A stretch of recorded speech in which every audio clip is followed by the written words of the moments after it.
Hey there, welcome back to my channel. I am Tamika Thompson and I am the owner and resume writer at Thompson Resume Writing Company. And for this video, I'm going to be going over the worst ways that you can begin your resume. Now, I've said this in previous videos that I've posted to my channel that if you are lucky enough to have a recruiter read your resume, meaning it got through the applicant tracking system and it filtered through all of the keywords and your resume had the keywords that they were looking for, or it was good enough to just get past those initial steps, and you have a recruiter actually take a look at it, the last thing you want to do is turn them off, because if you do, it could result in you getting those dreaded rejection emails that we all hate. It's estimated that recruiters spend roughly 6 to 8 seconds scanning or skimming through a resume to determine if that person actually deserves a callback.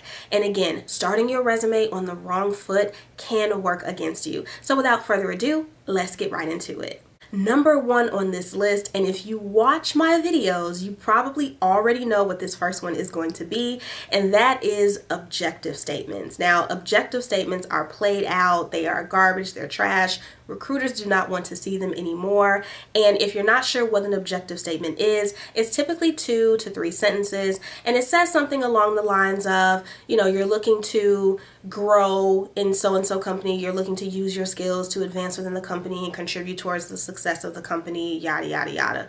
It's old, it's boring. Take it off of your resume. The problem with objective statements, aside from them being outdated, is that oftentimes they do not have any value. So within those 2 to 3 sentences, all you're talking about is yourself. Sometimes it can be a little self-centered. And without that value, there's really nothing that sticks out or stands out to the recruiter to let them know your skills, your competencies, what you're capable of, your successes, etc. And when I'm talking value, I'm talking, statements that have numbers and impact included in them, such as, throughout the entire tenure of your career, you've helped 8 companies generate $8.2 million in revenue. Objective statements also tend to be generic and not tailored. So when I say generic, I mean that whatever job you apply to, it's going to have that same 2 to 3 sentences on it. And it's not going to have any industry-specific language or any industry-specific career highlights or call-outs. With a tailored statement, it's going to have more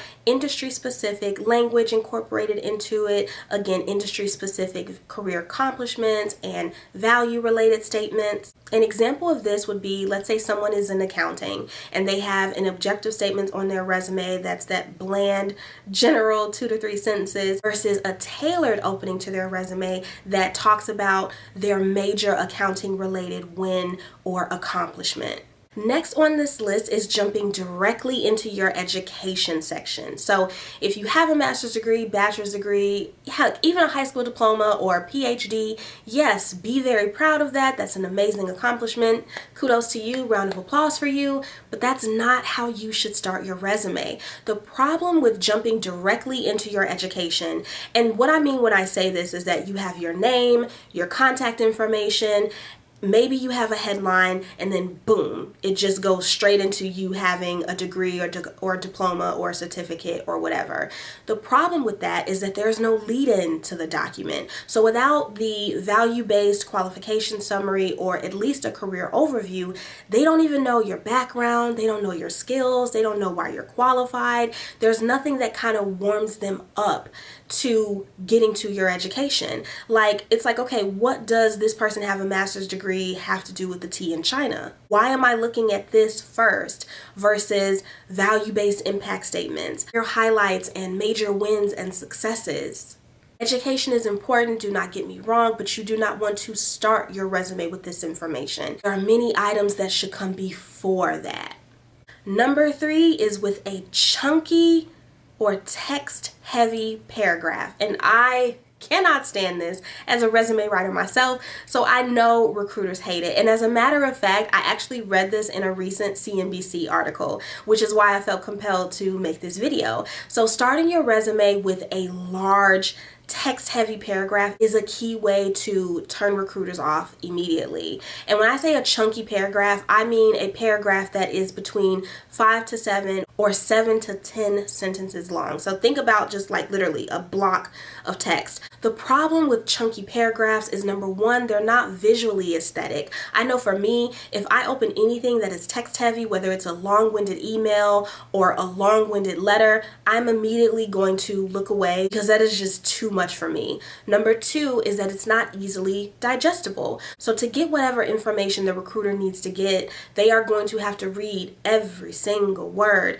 And as they should, but for the most part, your resume should be skimmable. Having a chunky paragraph of text means they're going to have to read every single line, and no one wants to do that. Again, remember, your resume should be skimmable from top to bottom. This means that everything for the most part should be short and sweet, so no more than 2 sentences at a time, especially for your job bullet points. And again, using bullet points. If a job bullet is extending into 3 lines or more, you probably are going to need to break that up into 2 different bullet points. And last on this list is starting it with any kind of error or mistake. This can be a typo or a grammar error. So within that first half of your resume on page 1, that is the most important. When you think about what a recruiter is going to see first and foremost, it's going to be your headline, some call out skills, your value-based statements, and things like that. If there is a typo in your headline, so maybe your headline is supposed to be sales manager,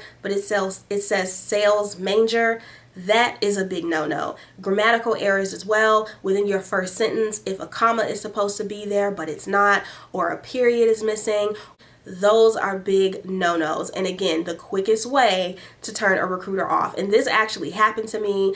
I was like knee deep into my job search. I think I had sent out maybe 30 applications before I realized that my headline, which was supposed to say B2B manager, actually said B2B manger, and I was mortified. There are so many tools that you can use to your advantage to make sure that there are no typos or errors or misspellings of any kind in your resume. You always want to make sure that before you officially hit submit, you are reviewing your resume and proofreading it thoroughly top to bottom to make sure that there are no errors whatsoever in the document. But if you are going to have an error, and if it does exist, you do not want it at the beginning of your resume. That's like the worst place to have it.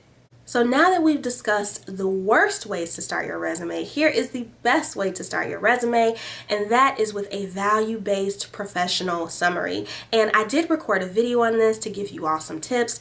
Overall, your professional summary should be between 3 to 5 bullet points. Each bullet point in your professional summary should be no more than 2 sentences and no more than 2 lines. So that's 1 full sentence is 1 line and another full sentence is another line. And also, again, make sure that you're breaking it up with bullet points. I cannot emphasize that enough. And if you need any tips on how to communicate value and numbers into your resume overall, but especially into your professional summary, then you can check out another video that I did record on this topic. Thank you so much for watching this video. And if you take a look at your resume right now and you realize that it's starting with 1 or more of the things that we just talked about, baby, I need you to go to your resume, open the document, and make those changes ASAP. If you found this video helpful, go ahead and give me a like. Go ahead and hit the thumbs up button down below. If you have any other additional questions regarding the worst way or some not so favorable ways to begin your resume, feel free to drop a comment in the comment box down below. If you need assistance with your resume, I'm more than happy to assist you. You can visit my website at www.thompsonresumes.com, and you can also email me directly at hello@thompsonresumes.com. If you want more career related content and resume content from me, you can connect with me and follow me on social media. My social media handles are in the description box down below, and I do have an email list that you can subscribe to, and the link to do so is also in the description box down below. If you enjoyed watching this video but you are not subscribed to my channel, go ahead and hit that subscribe button so that you can join my growing YouTube community. Thank you so much for watching, and I will see you all next time with another video. Bye!